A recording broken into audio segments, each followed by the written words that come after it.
لانها دي اتعرضت عليا بفلوس كتيره وما رضيتش ابيعها.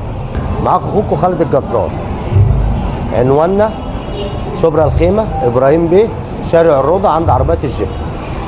قبل ما نبدا الفيديو، اللي يصلي على الحبيب قلبه يطيب عليه الصلاه والسلام. فيديو النهارده بيتكلم عن اللوحه، قطعه لحمه جميله جدا وفيها نسبه جيلاتين اصليه. ادي اللوحه اهي من غير صباع اللوحه.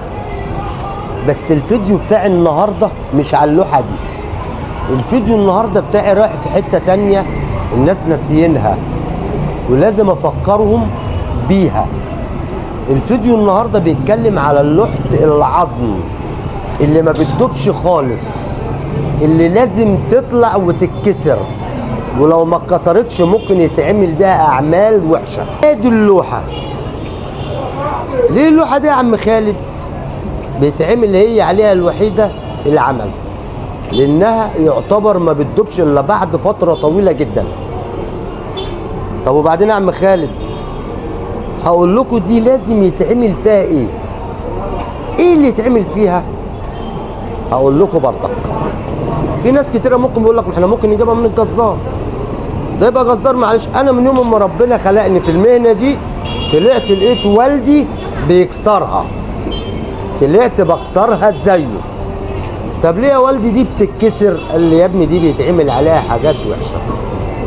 الناس الكبيره دي هي الناس اللي كانت عارفه الصح فعلمتهولنا، والحمد لله ماشيين بيه وبكلامهم، لانها دي ما بتدوبش الا بعد فتره طويله. في ناس كتيره ما ممكن يقول لك انا ممكن اشتري عجل، ده شيء يخصك، لانها دي اتعرضت عليا بفلوس كتيره وما رضيتش ابيعها عشان الواحد بيخاف ربنا. طب ديت تترمي كده ولا نكسرها ازاي؟ طب تتكسر بأني طريقه؟ هقول لكم بردك في الفيديو بتتكسر فين بالظبط. ادام اتكسرت فين بالظبط ما يبقاش لها اي لازمه. طول ما هي مقفوله كده بيبقى ليها لازمه واهميه. اللي انا هعمله فيها مش هيبقى ليها لازمه ولا اهميه، هتبقى حاجه تترمي. عرفتوا قصدي ايه من الفيديو دوت؟ اللي يذبح في العيد الكبير يخلي باله من اللوحتين دول. مش عيب ولا حرام انت تخلي بالك، تقول للجزار اكسرهم لي، علشان ممكن يترموا في قلب العظم وناس تاخدهم تأذي ناس، وما تبقاش انت سبب في اذى ناس. هكسرها لكم قدامكم كده، ملهاش اي لازمه ولا اهميه. يا ريت كل واحد يخلي باله من ذبحته.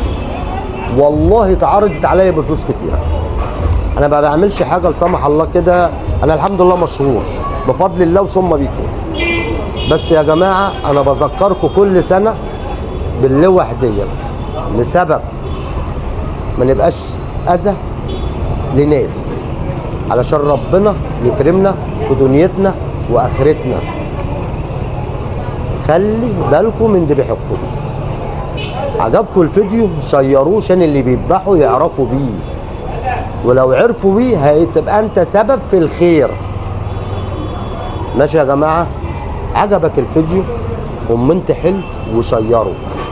شعارنا عسل سكر شربات مانجا، واللي يصلي على الحبيب قلبه يطيب عليه الصلاه والسلام.